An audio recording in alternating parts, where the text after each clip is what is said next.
morning to all. Last period we see the measurement of length, measurement of planets, large distances, measurement of small size of an atom and molecule. आपण हे सगळं मागच्या पिरियडला पाहिलं. Measurement of very large distances, measurement of size of planet, measurement of distance of stars and measurement of size of atoms and molecules. हे सगळं in terms of measurement of length पाहिलं आपण. Now we have to see the next unit, that is the unit of mass. The another fundamental quantity is the mass and its SI unit is kilogram. आता आपल्याला मासचं measurement करायचं आहे. We have to measure the mass of 1 kilogram. Since 1889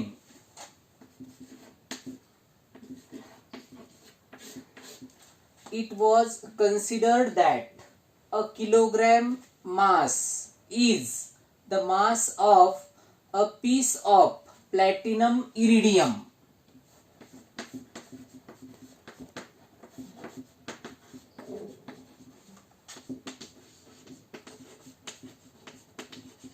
Iridium alloy kept in a special glass case in the Bureau of Weights and Measurement.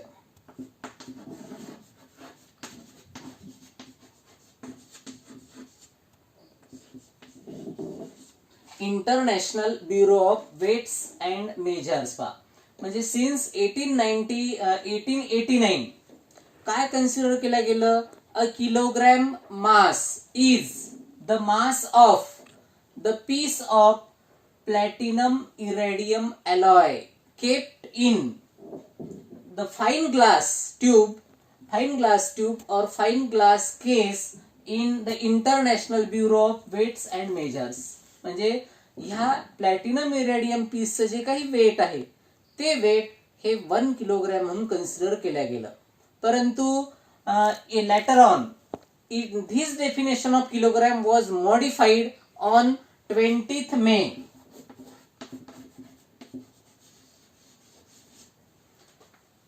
2019.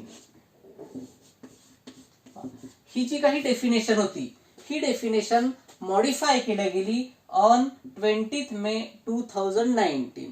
Because का modified केल्या गेली? कारण safely placed this platinum, it was found that this safely placed platinum iridium piece attracts the small pieces, small particles of the dirt or dust, and also it is affected by the environment पा. हे जे काही fine piece आहे हे डर्टचे fine particles attract करते, store करून घेते. At the same time it was affected by an environment. आता त्याच्यामुळं काय झालं? एन्व्हायरमेंटमुळे अफेक्ट झाल्यामुळं, डर्ट पार्टिकलच्या स्टोअर झाल्यामुळं the mass will be changes. त्याचं मास काय होते? मग चेंज होते. And therefore later on it was defined, the kilogram mass was defined in terms of the amount of current, in terms of magnitude of current.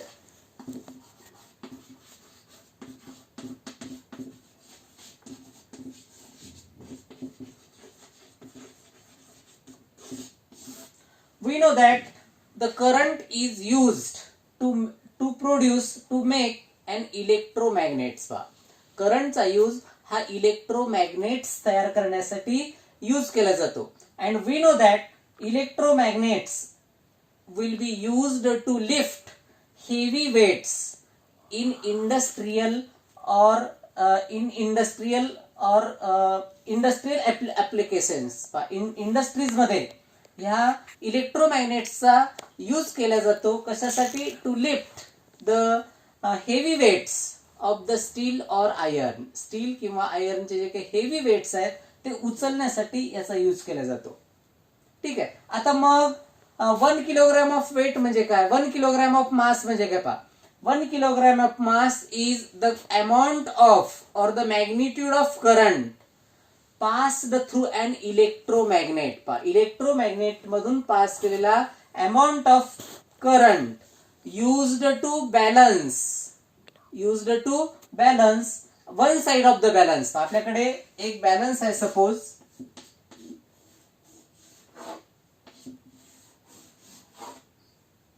आता एका साइडला आपल्याला electromagnet ठेवायचं आहे आणि या इलेक्ट्रोमॅग्नेट मध्ये आपल्याला अमाउंट ऑफ करंट पास करायचं आहे. And this amount of this electromagnet is used to balance the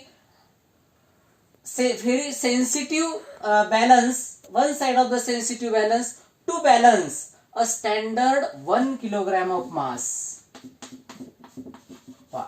मग हे 1 किलोग्रॅम ऑफ मास जे काही स्टँडर्ड युनिट आहे, स्टँडर्ड युनिट ऑफ मास आहे, ते बॅलन्स करण्यासाठी दुसऱ्या साइडला आपण जो काही इलेक्ट्रोमॅग्नेट यूज केलेला आहे त्या इलेक्ट्रोमॅग्नेट मध्ये जो काही अमाउंट ऑफ करंट आपण पास केला आहे, that amount of current will be considered as the 1 kilogram.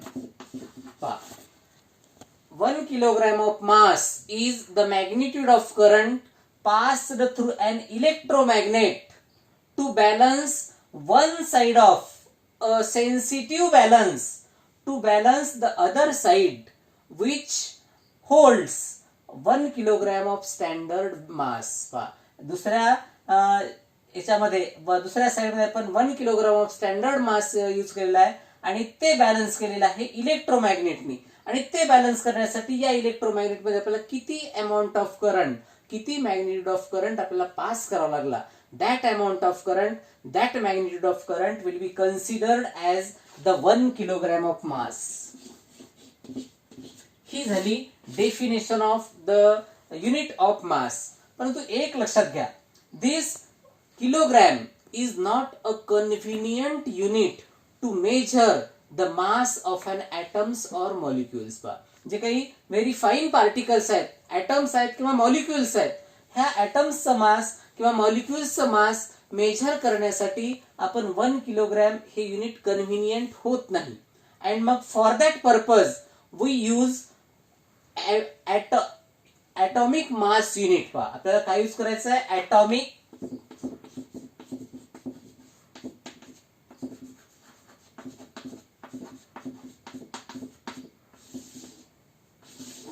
atomic mass unit, that it is noted by AMU.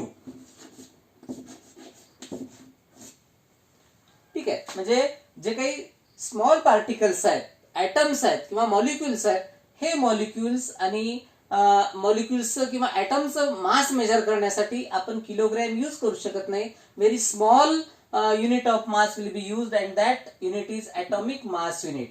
And this atomic mass unit will be used to compare the atoms, easy to compare the atom, and that atom will be referred as, taken as internationally as Seatwell atom.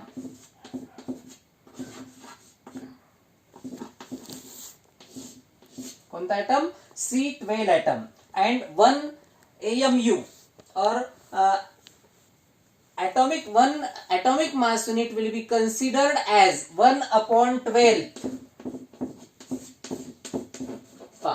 Atomic mass unit will be considered as, taken as, or is equal to 1/12th mass of an unexcited atom of C12. C12च्या unexcited atomचा 1/12th mass म्हणजे 1 AMU. ठीक आहे. And 1 AMU, the value of 1 AMU is equal to 1.67 into 10 to the power minus 27 kilogram. 1.67 into 10 to the power minus 27 kilogram. म्हणजे आपण since 1889 the 1 kilogram of mass will be considered as the mass of a fine piece of platinum iridium alloy which is kept in a fine glass case in the International Bureau of weights and measures.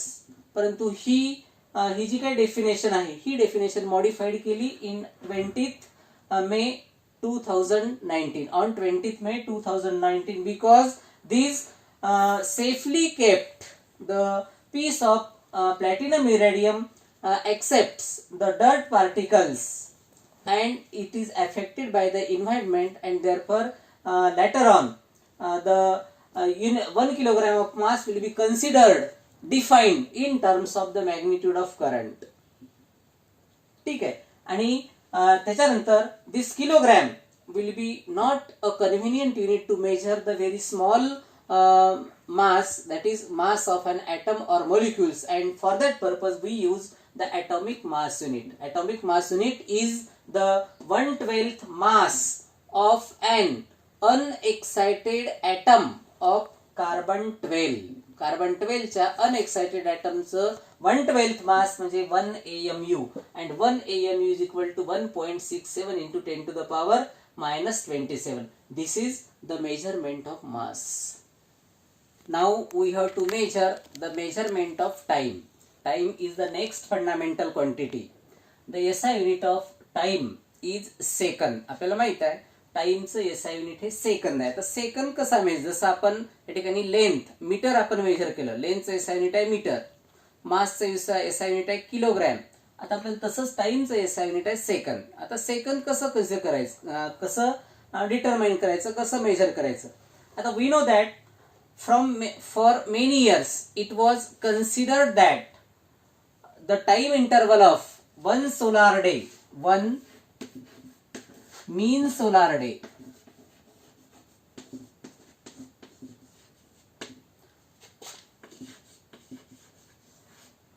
is considered as the reference for time. One mean solar day was considered as the reference for the measurement of time. आता आपल्याला पाहायचं आहे solar day. 1 solar day म्हणजे काय. 1 solar day is the time interval between किंवा time interval from 1 noon to the next noon किंवा the time interval between 2 noons, that is called as a solar day. आता we know that the mean time of 1 solar day is 24 hours.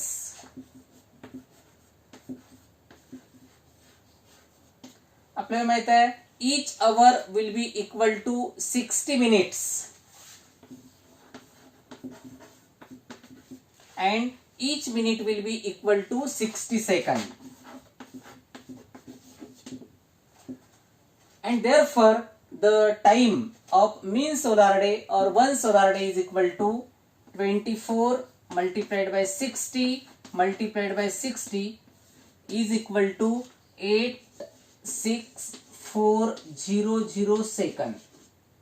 This is the time for 1 solar day, and therefore it was considered that the 1 second will be equal to 1 second is equal to 1 upon 86400 of 1 solar day.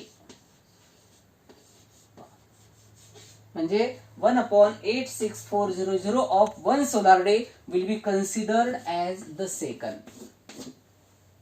Will be considered as the second.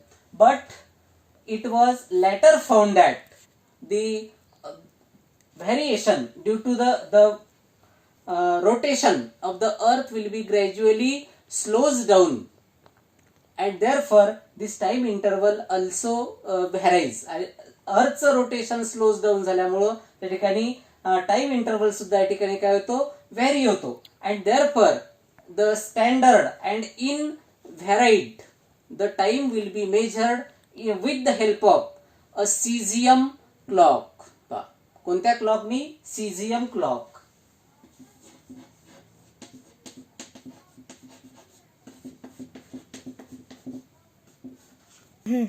That means it was observed that the length of 1 solar day will be gradually changed due to the gradual slows down of Earth's rotation. Earth's rotation चं gradual slows down मुळे या ठिकाणी solar डेची काय होतं, solar day मध्ये gradual change येतो.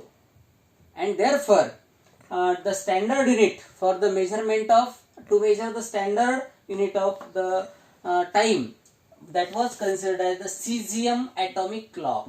Cesium atomic clock will be used to measure the standard unit, that is second. and this cesium atomic clock will be based upon the number of vibrations performed by the cesium atom. The number of vibrations performed by the cesium atom. It was considered that the 1 second is equal to the time interval of the radiations emitted between the two hyperfine states of the cesium, किंवा the time interval required for 912.631.770 vibration. 1 second is equal to the 91926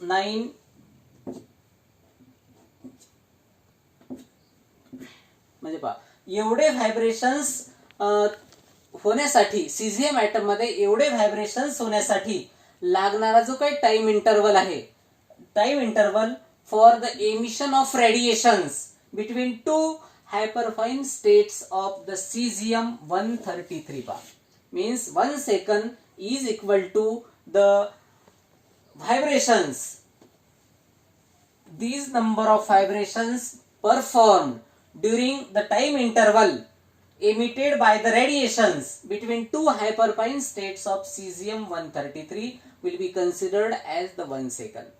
या ठिकाणी standard definition of 1 second.